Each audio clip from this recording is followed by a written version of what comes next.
Hello everyone, and welcome to Listening to Customers Through Research, part of Services Marketing. I'm Steve Welton, Professor of Marketing at the University of Nebraska at Lincoln.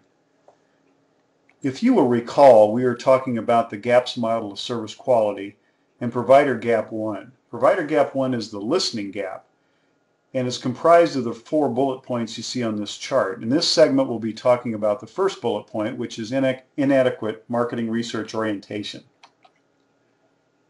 The objectives for this segment will be to understand the types of marketing research used in services and to talk about setting objectives for the research.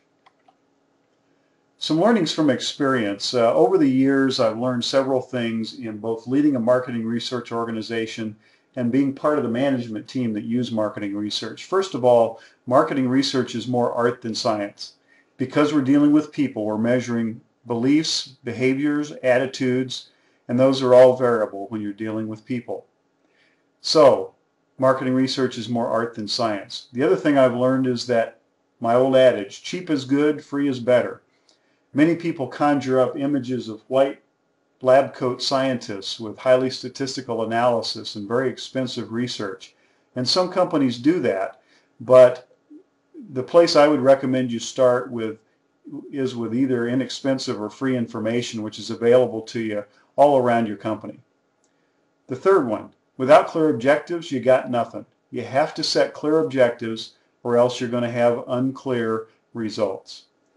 And unless it's actionable, you got nothing. If you cannot turn it into action at the end of the day, you've wasted your time and money in doing the research.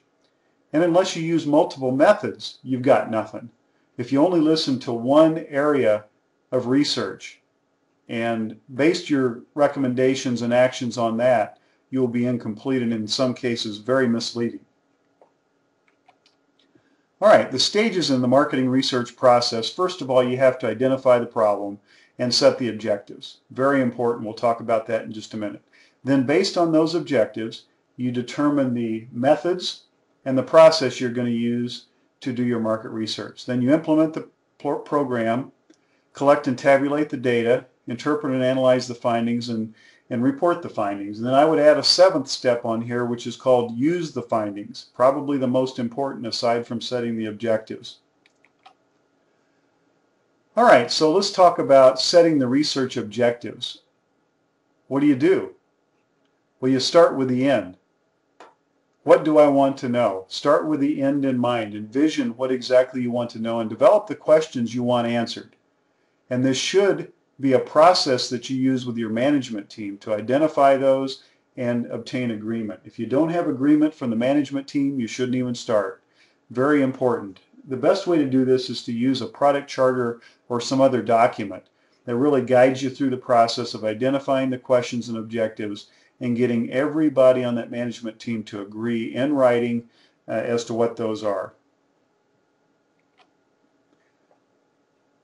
For services organizations, there can be many, many different objectives you might have for the research. Here's a list of a few. You may want to discover customer requirements or expectations for service. That gets to the zone of tolerance we talked about earlier, where you may want to identify the minimum and desired service levels of your customer. You may want to track your company performance versus competition.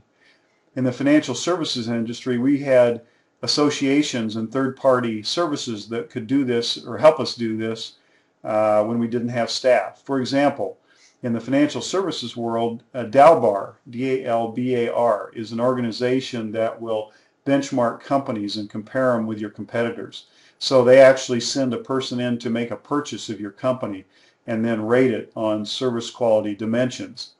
You might want to try to retain dissatisfied customers. That might be one of your objectives. You might be launching a new service and want to gauge the effectiveness of that. You might have customer service personnel that you're going to reward and compensate based on customer satisfaction. So you need objective measures to determine rewards and benefits for those folks. And you might be launching a new service or want to understand future expectations.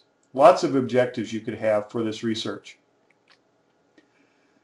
Okay, some of the criteria you need to look at for an effective service research program. You want to have both qualitative and quantitative analysis. Quantitative would be the more measurement type, things where you'd come up with numerical ratings of service quality. More systematic. Qualitative is more open-ended. The types of questions you might ask are more about feelings and perceptions, and allow the respondent a more open-ended answer. A little bit harder to tabulate. Normally you're summarizing results there that are not statistically significant, but give you an idea of a direction to go for future research. You also want to include both expectation and perceptions of customers. For example, if your customers rate you a 6 on a 7-point scale of customer satisfaction, you might think that's pretty good, unless you find out later that their expectation would be that you'd be performing at a 7 level, or maybe your competitors performing at a 7 level. On the other hand, if they rated you a 6 and their expectation is that you would perform at a 5 level, you might be delighting those customers. You want to balance the cost of the research and the value of the information. You use statistical validity when necessary. You don't always need this depending on your objectives, but you want to at least consider it. And you want to also know what the priorities or the importance of the attributes are, so that you can gauge whether your actual performance is in some areas that's meaningful to the customer. We'll talk about that later. If you're needing to gauge performance over time, you might have to do the survey or the research frequently, maybe quarterly. You might want to do it annually depending on what your needs are. So you line up your needs with the techniques that you use. Okay, so how do you do it?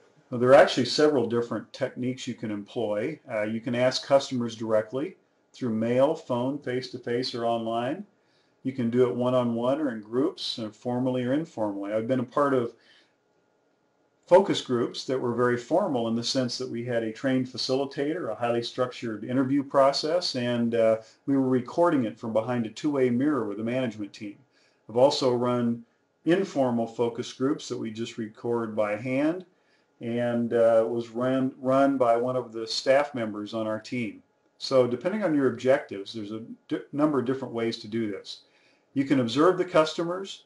There's a lot of information that your employees and frontline service providers have already that you can get cheaply or in many cases free. You should be using those techniques. And you can look at your own database for customer information. Look at your customer information files for information you already have that might be easy or free to obtain. In the financial services business, we used to look at customer behavior in terms of products purchased. If they own more than one product, they were a more loyal customer, that type of thing. Information that you already have existing in your organization. All right, here's the example of a firm, Trader Joe's, that many of you are familiar with. They do ongoing market research, and the way they do it is they have crew members, or that's what they call their employees, who go around the store. In this case, it's the sample corner where they're giving out free samples of food and beverage, and they ask your opinion of it. They also have other crew members in the organization circulating throughout the store, and they are highly interactive with the customers. They are suggesting menu items to you for food, they are demonstrating things, they are asking you your opinion of certain foods, and they pass that information along on a regular basis to their buyers. Also thought you might enjoy this, that $2 Chuck is now $3 Chuck, and I also enjoy the murals and paintings they have around the store, very colorful. Okay, what are the elements of an effective marketing research program? Here are several items listed here that you could use, several techniques. They are discussed in your book, so we won't go into detail on all of these right here. But what I want you to know is that you have a quick reference guide here in this chart and also in the book that will give you a handy reference guide for once you set your research objectives. That leads you to a certain type of research that you would want to employ to accomplish that objective or answer that set of questions.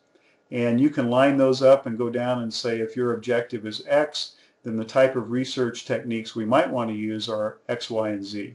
So use this, and even if you're a non-marketing manager, this will be ideal for you to think about in terms of your next management meeting where you're talking about needing research and the types of research you might do to answer your questions. All right, here's an example of a couple. The first one is a critical service encounter research that uses the method of critical incident technique. I point this one out for two reasons. Number one, it's an example of qualitative research that you're actually using stories from customers or employees and recording those. So it's qualitative in nature. It's also the structure you can see on this slide that you're using for your service encounter journal entries. It's not exactly this form, but it's based on the critical incident technique that you use in market research. So you're actually already using a marketing research technique when you fill out your service entry journals.